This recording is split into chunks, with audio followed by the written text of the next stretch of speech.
believe every artist, budding or otherwise, should have at least one comfort zone subject. You know, it's the go-to flower or the perfect landscape that just kind of flows for you without a lot of effort.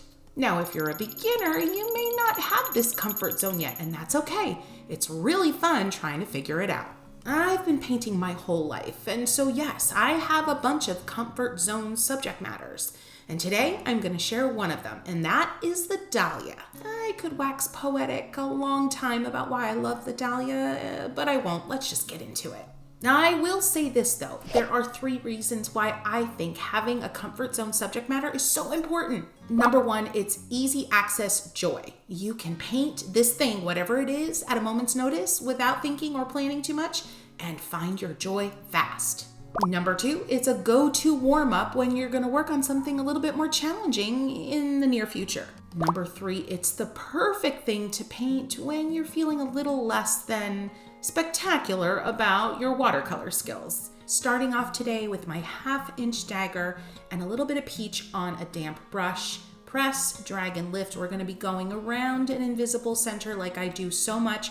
This has the short edge or the curved edge pointing down. Each stroke most of the time is going to be 2 strokes right next to one another. And I am reloading the brush pretty often.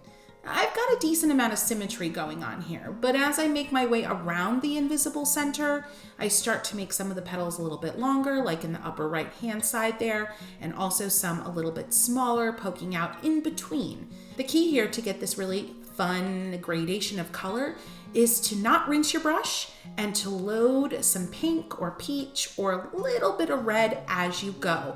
Now, we started with peach, but by not rinsing the brush and adding those colors as we go, you get this gorgeous ombre of sherbet colors. And then, of course, towards the end, as I continue to fill in, it's not so much of a press, drag, and lift. I've got my brush rinsed out a little bit. The color that's on there is watered down, not disappeared, but watered down. And I'm starting to just stroke and scrub a little and create scratchy marks in between where I last created 2 petals that started to neighbor each other. A couple of things to think about with a very simple approach to this type of dahlia. Number 1, this is a top-down view, so we can see all the petals all the time. Number 2, you want to vary your petal width and your petal length a bit, and leave some white areas in the middle or nearly the middle of the flower to give it that more natural look. And number 3, let your brush run out of color, especially during that first layer where you're establishing the basic shape of the flower. Now, without letting anything dry beyond what it's just drying in the time it's taken me to paint this flower, I'm going to continue on with the second layer. And honestly, it's all big one mushy-gushy layer because you're not letting things dry, but I think you know what I mean. Going in with a little bit of an olive green in the center there with the point of my 1/2-inch dagger pointing down.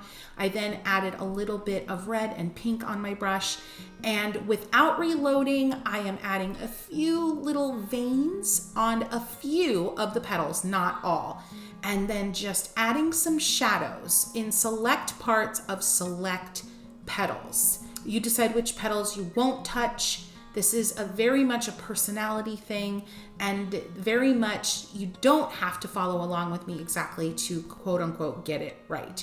Now, I love adding buds. Dahlia buds are my favorite. Loosey Goosey Peach circle, and then without rinsing my brush, I'm adding a little bit of pink on there in the middle of each circle, and then going in with a nicely juicy loaded brush with that olive green from the Art for Joy's Sake palette, starting to dab wet on wet, or honestly juicy on wet, into those buds. If you're curious about a juicy brush, what juicy on wet means in Christy land, I'm going to link a video below so you can get all caught up. Who else loves dahlias as much as me? I gotta be honest, this dahlia season has been a little bit of a disappointment here in Pennsylvania, but they're starting to come finally, and I'm in love. So if you love them as much as I do, go ahead in the comments and say love.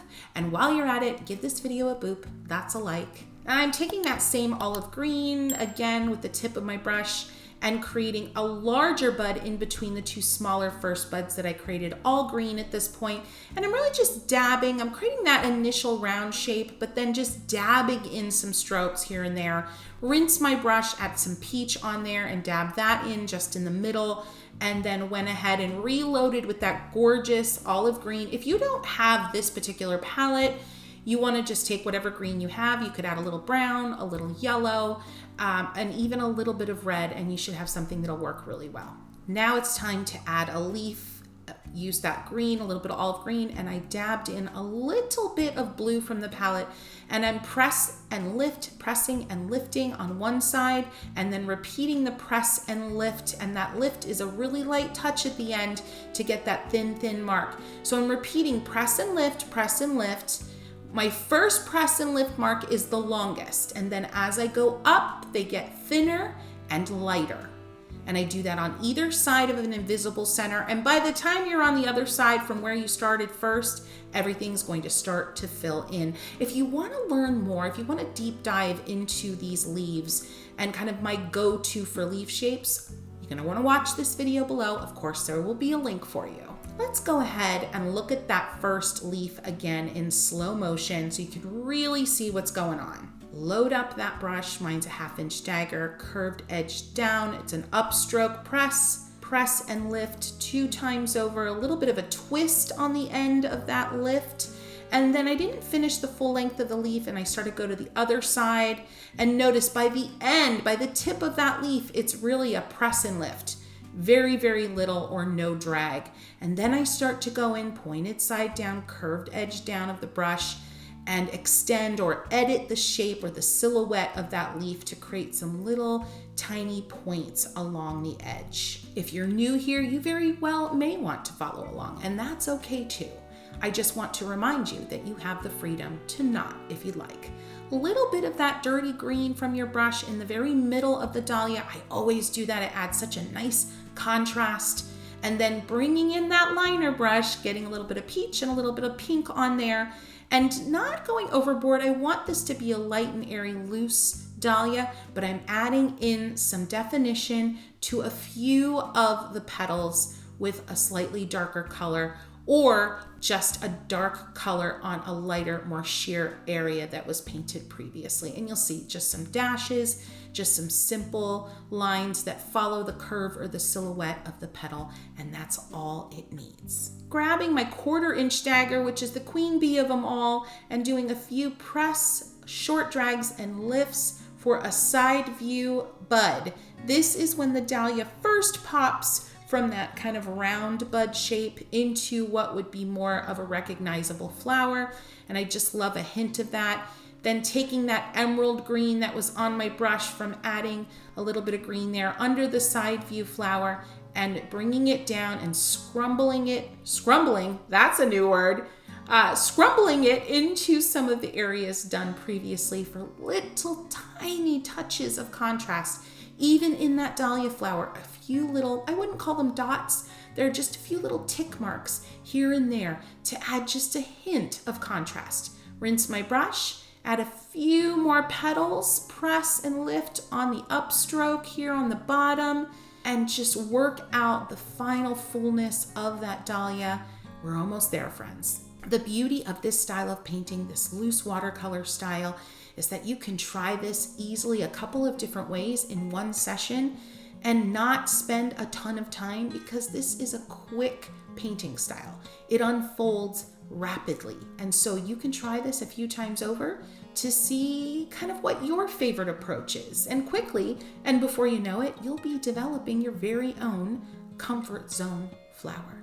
Now that you've spent some time with this loose watercolor technique with the dagger brushes, I want you to give it a try with the flat wash brush.